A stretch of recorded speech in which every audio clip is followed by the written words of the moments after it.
Hello, hello, hello. This is Irina Strunina, and this is our masterclass series. Today we have again our guest, our host, Lewis Bertus. He is PA, and he is going to talk about carbs, refined carbs versus complex carbs. If you think that you know someone who could use this information, please invite them. Hello, Liz. Hello, how you doing?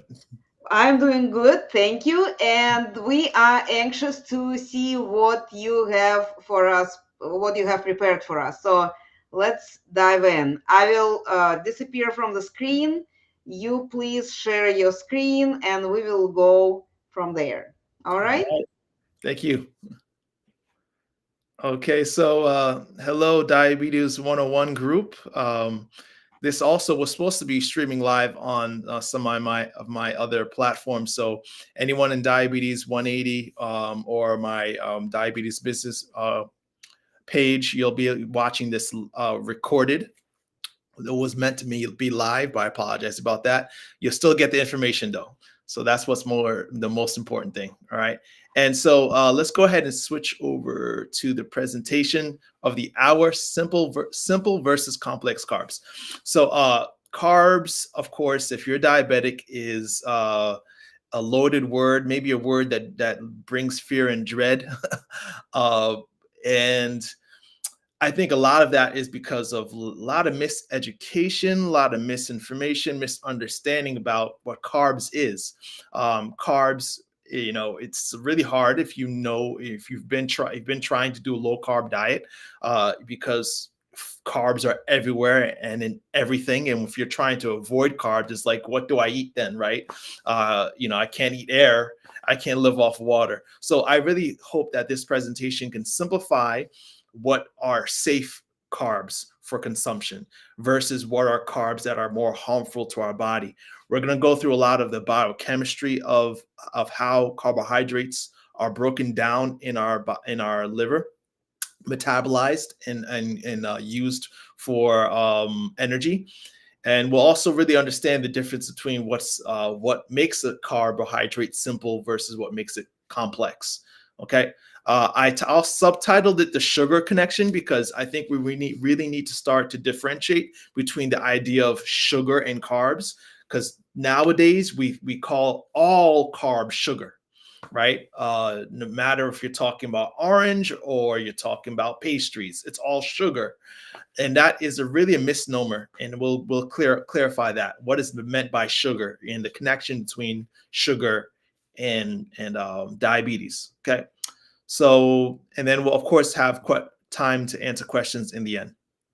So the first question, the main question that this presentation answers is fructose. Is it food or poison? Okay, so fructose really is another term we hear referred to sugar. Fructose, you hear high fructose corn syrup, right? Is it food or is it poison? If you want to really go really deep into the biochemistry of this, I should say, the breakdown of fructose, I really recommend watching Dr. Lustig's YouTube presentation. It's titled "Sugar: The Bitter Truth." It was made in 2009. He's an endocrinologist that really specializes in educating the public on nutrition, specifically on the harmful effects of sugar. And a lot of his findings came from a book from 1957. So this is not new news. It's not some kind of new revolutionary information. It's been around for a long time. It's been well known, the harmful effects of sugar. Okay, and we'll understand what is sugar right now. So first, we have to understand what a carbohydrate is before we start labeling everything as sugar. So a carbohydrate basically is a molecule of sugar, either in a single form or in a chain of sugar molecules. So when carbohydrate is in a single form, it's called a monosaccharide. So single sugar molecules are monosaccharides, meaning one sugar molecule.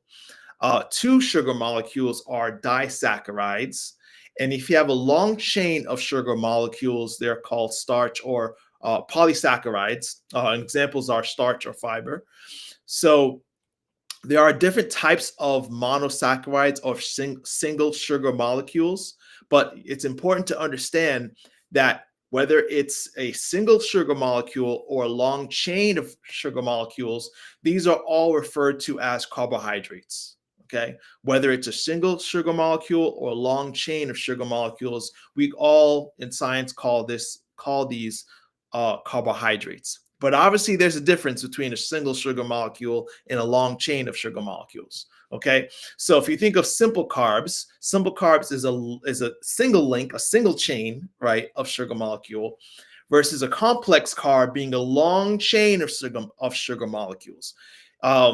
And I like to use this chain illustration because which is stronger, which is harder to break, a single chain or a long chain? Obviously, a long chain is a lot stronger, a lot more durable. And that's what you want in your diet. You want complex carbs, long chains of sugar molecules, and not single sugar molecules. Okay, because the single sugar molecules or the molecules of sugar that have been isolated and refined and processed down to its simplest form are going to process a lot faster in your body, right? They're going to be digested and absorbed a lot quicker than those complex carbs, those long chains of sugar molecules found in starchy vegetables, fruits, or in their whole complex whole forms, fiber-rich legumes or grains. Okay, so we want to make sure we are differentiating between the two because they are absorbed and metabolized differently. So monosaccharides, there are many, but there are three that are most found in our foods day to day. The most common widely spread form of monosaccharide is glucose. As we know, glucose is found in almost everything. And so it is really the main source of energy that our body uses. And then there's fructose, which is found in mainly fruits, and there's galactose, which is found in milk. All right, so these are all monosaccharides, but the glucose and fructose is what we're going to focus on in the next few slides, and you'll see that fructose and glucose are not the same. Okay, glucose, which is found in your bread, your pasta, your rice, your starches, is different than the fructose found in fruits and also its refined sources. Okay. So when you think of refined sources or sugar, the first thing you probably think of is table sugar, the pure white deadly stuff, right? So sugar, the actual chemical form name is sucrose. And sucrose is made of a molecule of glucose and fructose. So these two molecules come together, glucose and fructose, right? They're different, but they come together to make table sugar. Okay.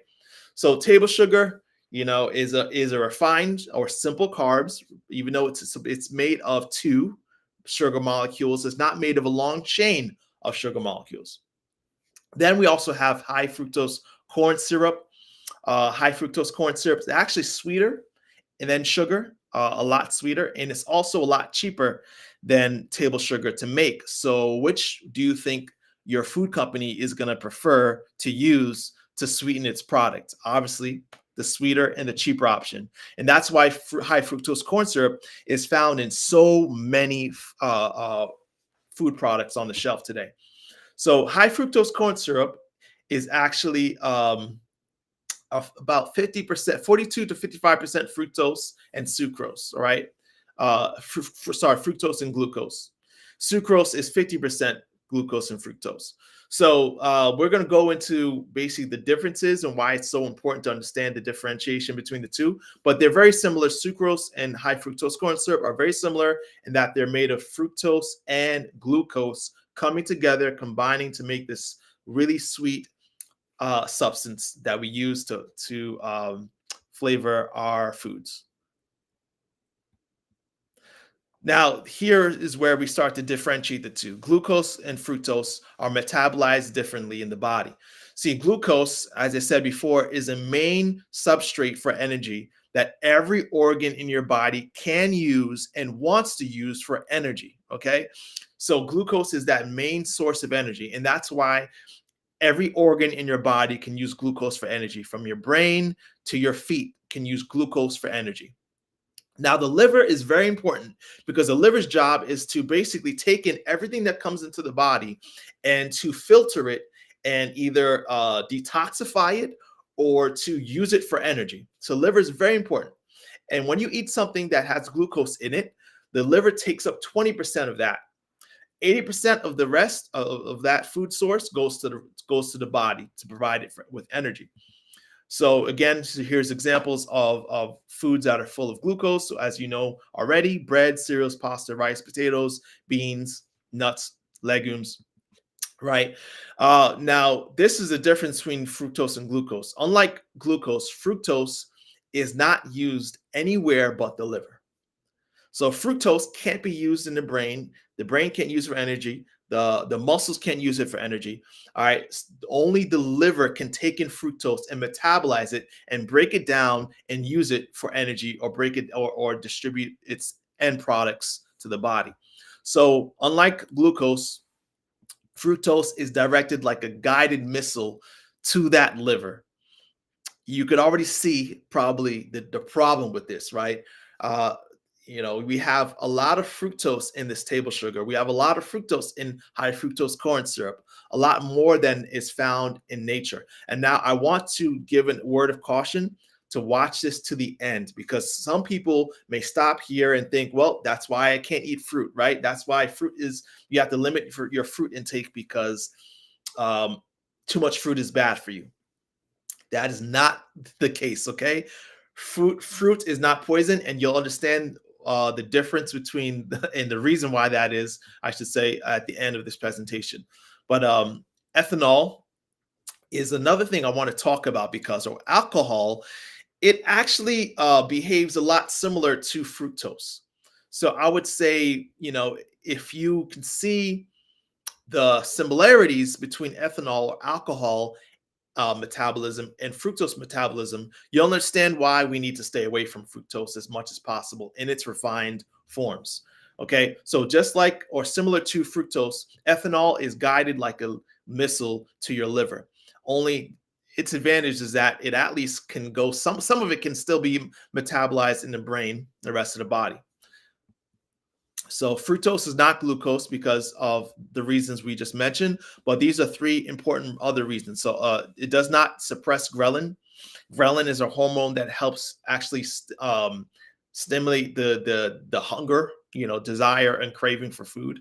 And also it does not stimulate insulin or leptin. Insulin or leptin and leptin, they have a lot of jobs in the body, but one of the most important jobs is to help suppress your appetite. So if you think about it, if it's not suppressing ghrelin and it's not stimulating insulin or leptin, it's making you stay hungry. All right. And also, again, fructose is not metabolized. It's only metabolized in the liver. This is far different than glucose. That we'll see that in the slides going forward. So when we eat, let's say a standard 120 calories, okay, let's say 2 slices of Wonder Bread, okay.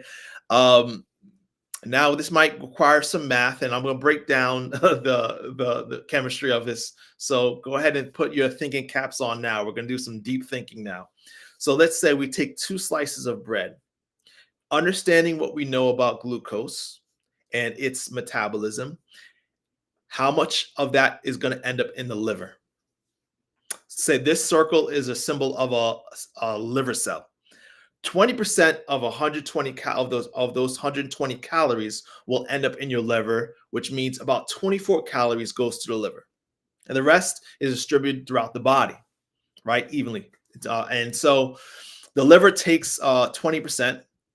And it takes the glucose, and once it goes inside the cell, it gets converted into what's called glucose 6-phosphate, which is basically a form of glucose that allows it essentially to be trapped inside the cell. So it cannot easily exit the cell without the help of like adrenaline glands. So the glucose 6-phosphate, a lot of that is also going to be converted into glycogen. Glycogen is a storage form of energy. So glycogen is your liver's way of storing that food energy found in glucose for later use, so that when it's needed, it could break it down, okay, and use it for energy. And so a lot of that glucose is going to turn into glycogen and be used for energy. The glucose also goes through another pathway, and this is a lot more complicated than I'm making it. Okay, so if you want to go more into the science behind this, then I definitely recommend watching the video that I mentioned at the beginning of this lecture. But citrate is another uh, result of the glucose entering the cell. So glucose enters the cell, it goes through another pathway called the Krebs cycle, and this produces citrate. Citrate goes through a pathway which produces a VLDL, which is a very low density lipoproteins. And we know this, of course, is not a good thing.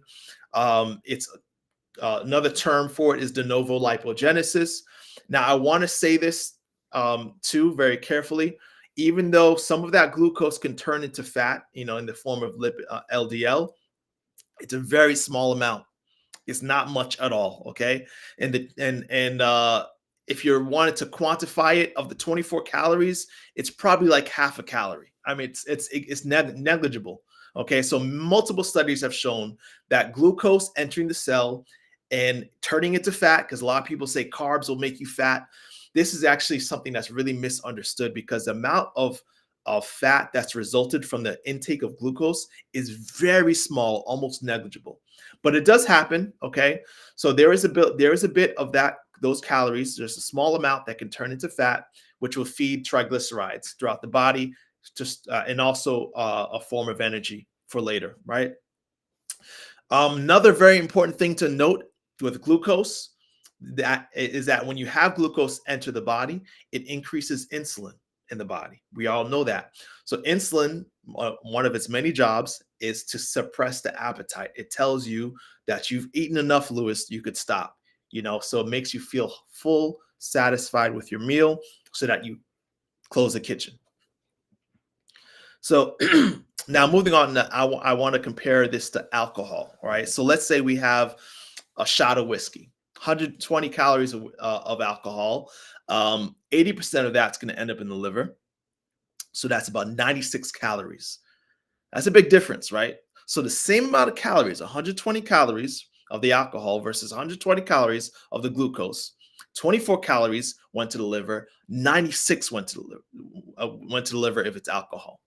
So the alcohol goes into the liver without the aid, not needing insulin to help it. It just goes, it finds its way. It gets broken down into, we know, a poisonous substance, acetaldehyde, not a good thing. We're not going to go into details of that. But it also goes through the same pathway that leads to citrate, which leads to VLDL, right? And again, we know VLDL increases the risk of heart disease, heart attacks, right? Strokes. Not a good thing. You don't want a lot of LDL running through your blood. But the problem is, the difference is the dose, okay? When you have 24 calories, only a small portion of that turning in LDL is not going to harm you. But when you have the more calories that the liver is overloaded with processing, the more LDL it's forced to create. So now it's got to process all these calories. It can only do so much for it. And notice the big difference with this alcohol. It doesn't produce glycogen, right? So it's not even like it could store some of that energy for later. Much of that ends up as liver fat, noted in the lipid droplet in the circle. A lot of that turns into free fatty acids, which float through your blood, causing muscle insulin resistance, also feeding the triglycerides, right, that are also going to increase your risk of heart disease. And this is why many alcoholics or people struggle with alcohol routinely have fatty liver and other chronic diseases. Now, why are we talking about alcohol, right? We're supposed to be talking about carbs. Well, that's because there's an interesting similarity between how fructose is metabolized and how alcohol is metabolized. Now, we know that alcohol is a toxic substance, right? We know it's poison. But if something enters your liver and acts the same way alcohol does, then it must be poison too. And that's where we have to ask ourselves a question: is fructose poison? Because it acts just like alcohol. 100% of it goes to the liver, overwhelms the liver. Now, the difference is, you do have some glycogen that's going to be created from this fructose. So at least it can be good use for energy. That's a good thing. But 100% of that fructose goes to the liver, overwhelming the liver with work, right? And now, just to note, we have here the 60 calories in the upper left corner there. That's because we started off, let's say, with 120 calories. 120 calories of, let's say, orange juice.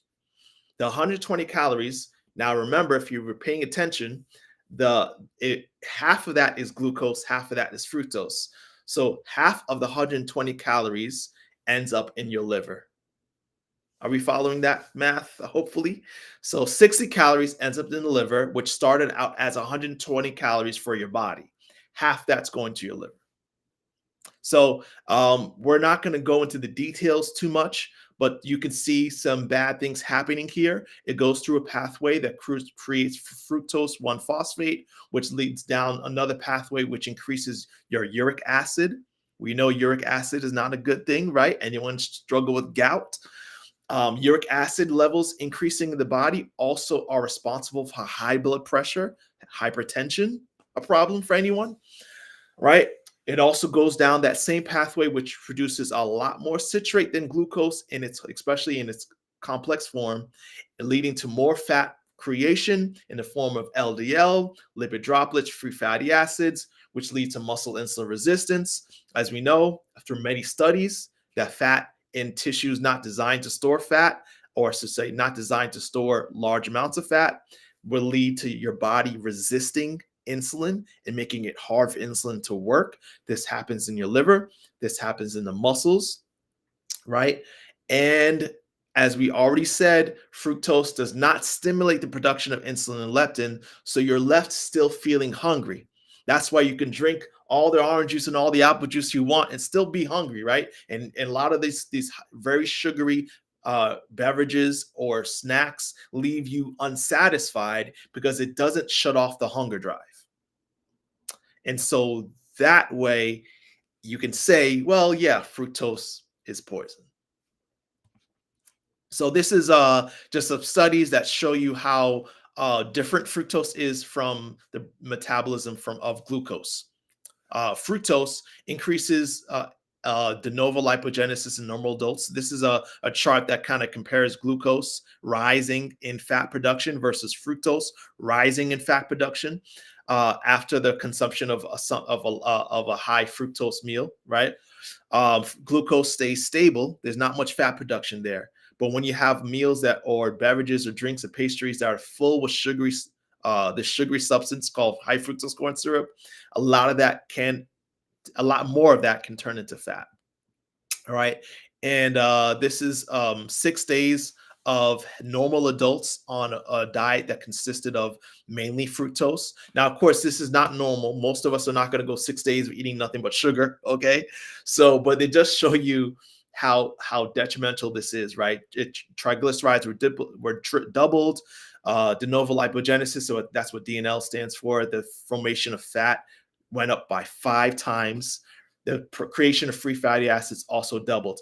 Now, to note, this is if you decided to sit down and eat nothing but sugar all day. Okay, it's not something that happens normally and naturally in nature. But ask yourself, man, how easy it is to limit sugar. It's not easy at all because sugar is addictive, right? The more you have it, the more you want. The more you want, and once you understand the fact that this sugar is a toxic substance to your body, it makes you pause a little bit. And so I want to bring you to non-alcoholic fatty liver disease. There's a reason why it's called non-alcoholic fatty liver disease, which is because most people who had fatty liver disease for the longest time, it was because of alcohol. We knew that alcohol causes fatty liver disease, right? It's something that, as I don't know how long alcohol's been around, I guess since the dawn of time, but we've known for the longest time that if you drink too much alcohol too frequently, too often, it can lead to this damaged liver. But in modern times, we started getting people in our offices as physicians, who had fatty liver disease but weren't alcoholics. They didn't drink alcohol, right? You would say, Mr. Smith, you need to lay off the alcohol, and Mr. Smith would tell you, I don't drink alcohol, Lewis. Are you don't insult me, right? And then I would, maybe think they were lying, right? But the reality is, it's the sugar. And of course, fat has a big part of it too. There's too much fat in our diets, and I covered that last month. But also sugar, and when we overload our liver in this way, can lead to fatty liver disease. So, answering the question, is fructose food or poison? It really depends on where it comes from. So, when fructose is coming from refined sources, pastries, beverages, snacks, cakes, it's poison.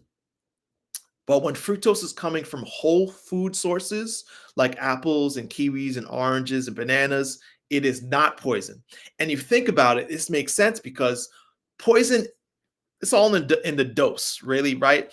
You can overdose from water. Think about it, right? There's people who have drinking water till their kidneys burst, right?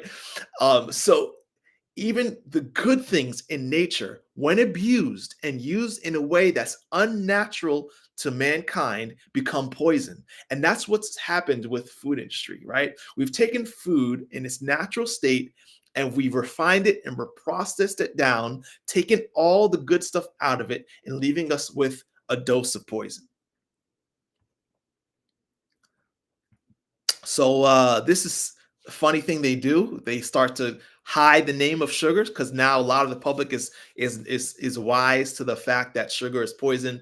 And so instead of calling it sugar, they call it 75 different other things to trick you into not not noticing what they've done to this food product.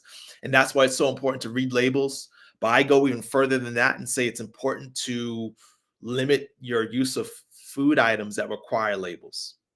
What do I mean by that? If you're eating a lot of produce, whole foods, real foods don't have food labels. Think about that, right? Because it's real.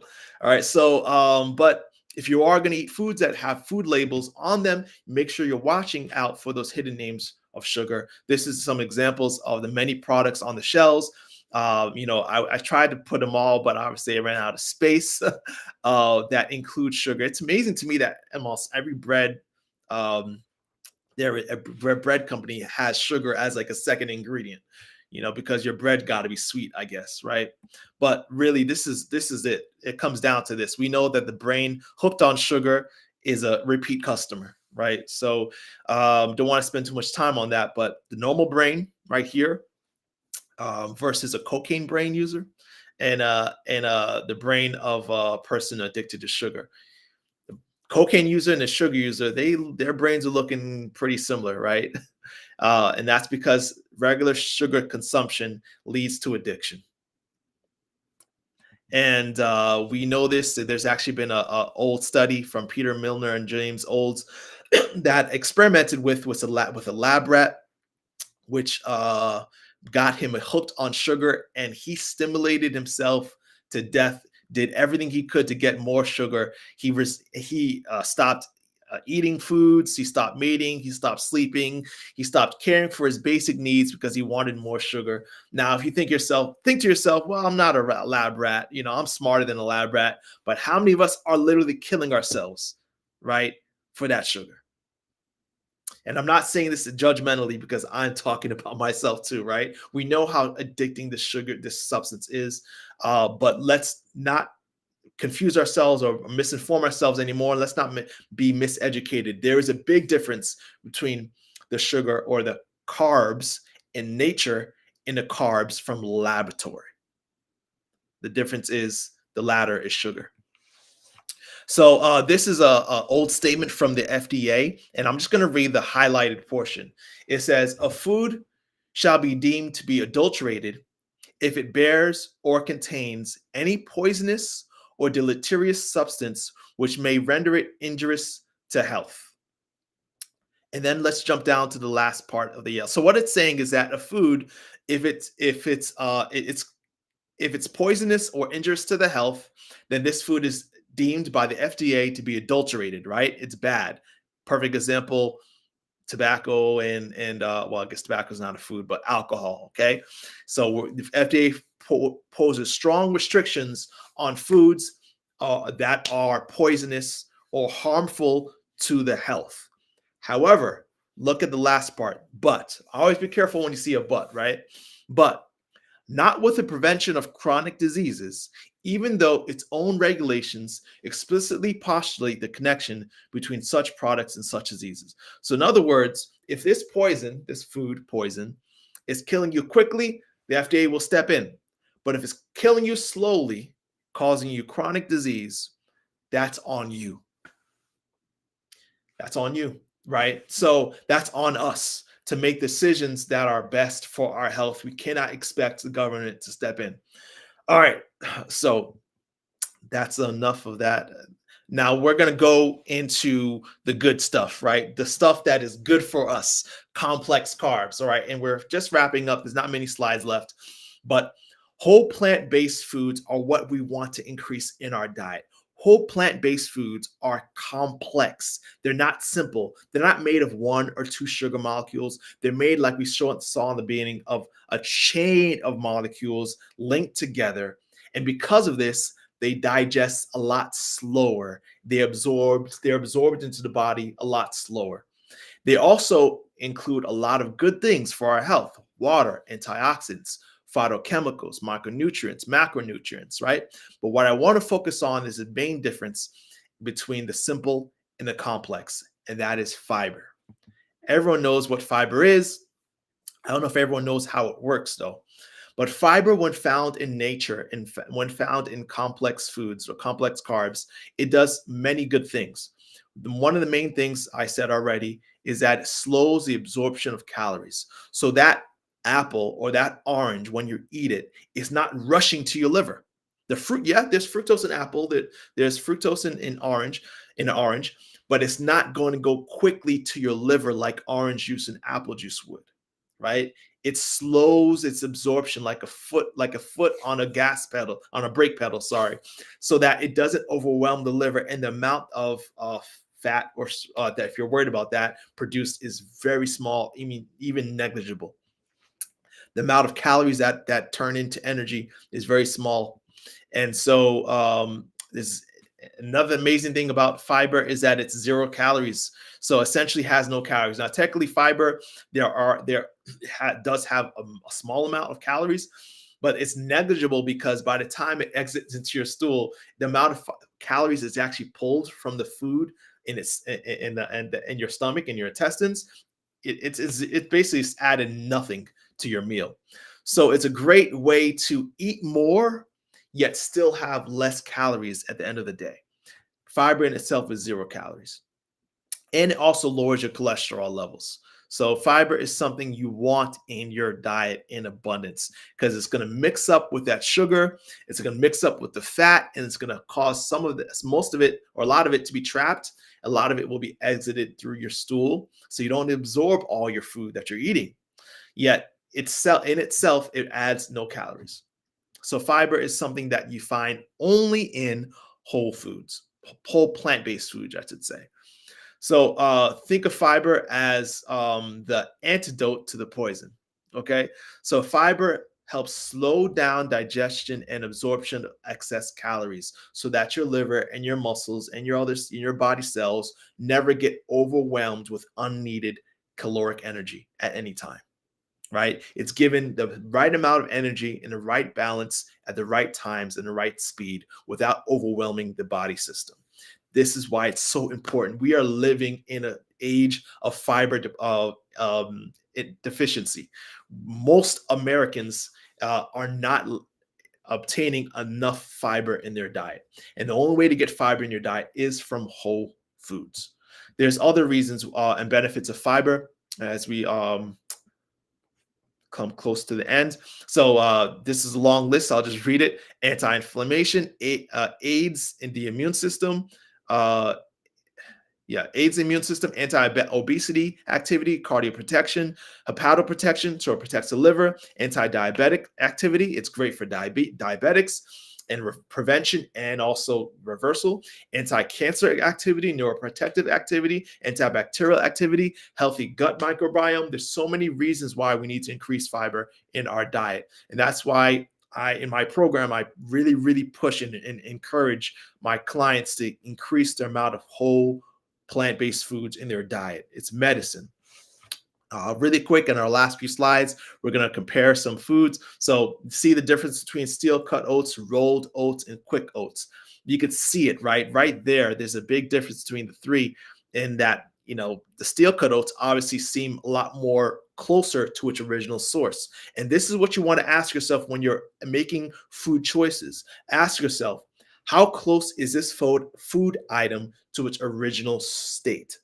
The further that food item is from its original state, the more refined it is, right? Quick oats is a little further from its original state. Steel cut oats is a little closer to original state.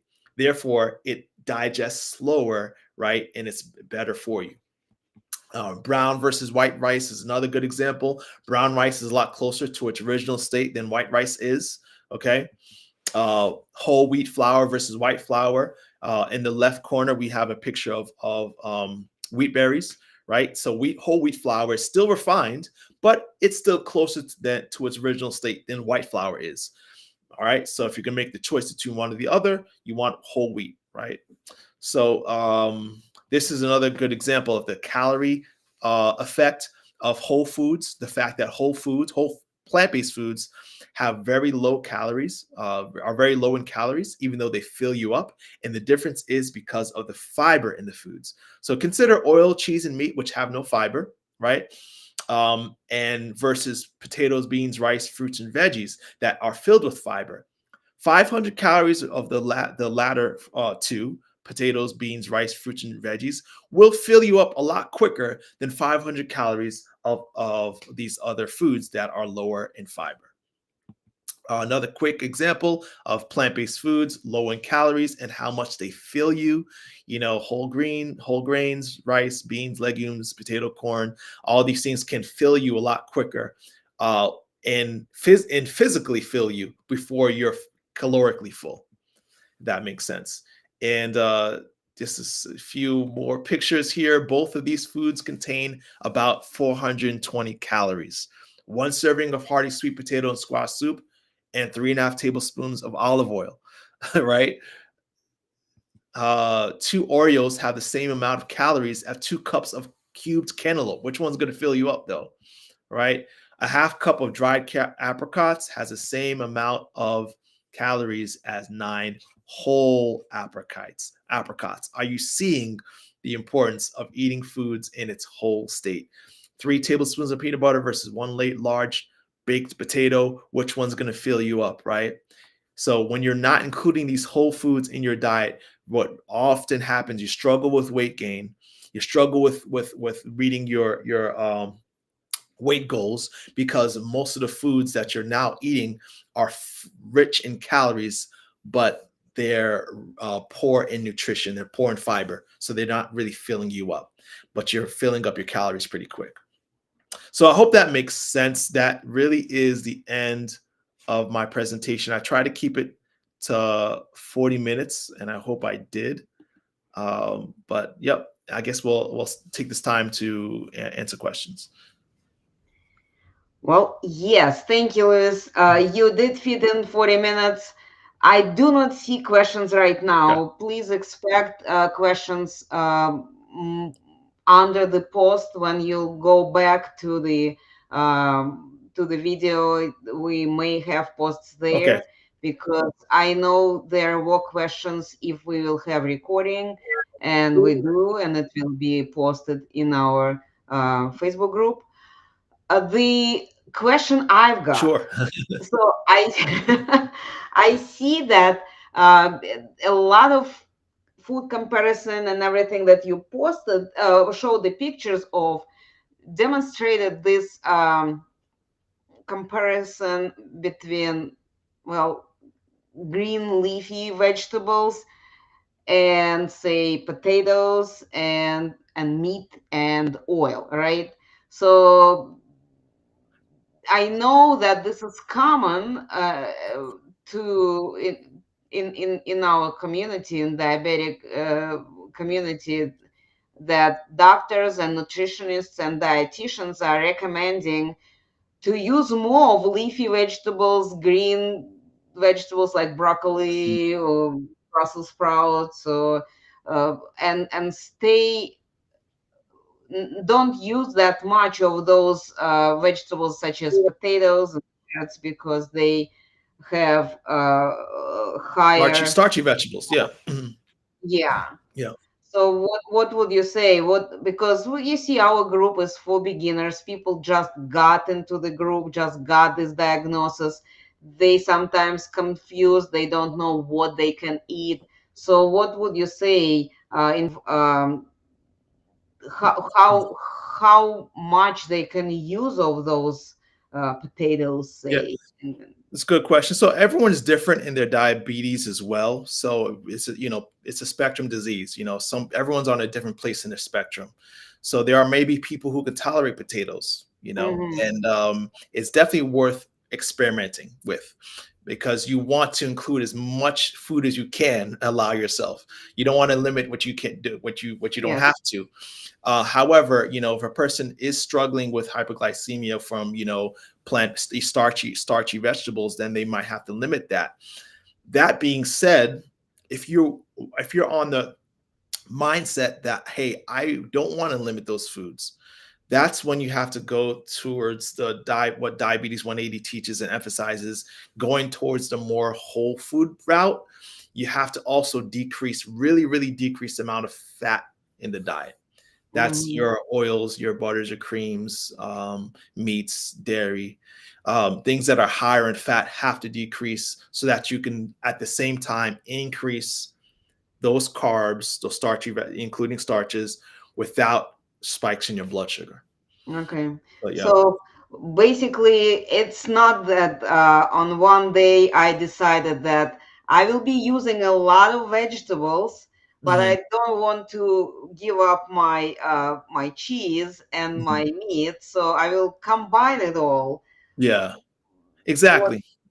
So Everyone's going to find what they like, because I do know many diabetics working with that they can tolerate starchy vegetables, and maybe but I always encourage to know yourself and what your goals are. mhm, What is your goals, and so that's really important. And I think it's nice to know that there's options. yes, You don't have to stick with, oh well, I can only do the low carb, I can only do keto. There's options. yes, There's an option, and I love that there's an option that allows you to increase more wholesome foods in your diet. absolutely. One quick question before we have to go, we have to wrap up. This question is coming up again and again, and you probably could even guess what I'm going to ask. Sure, maybe. I read multiple times in different sources that if you cook your rice or potato or pasta and then put it in the refrigerator and then take it out, the carbs turn from the simple carbs into complex carbs. Have you heard about it?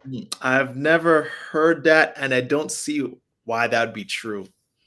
Yeah. And I know that because this topic coming up again and again in the group, next time I will tag you when we have this discussion. I'd like to do The some research on that. Yeah, that the sounds it's interesting. I've never heard that theory.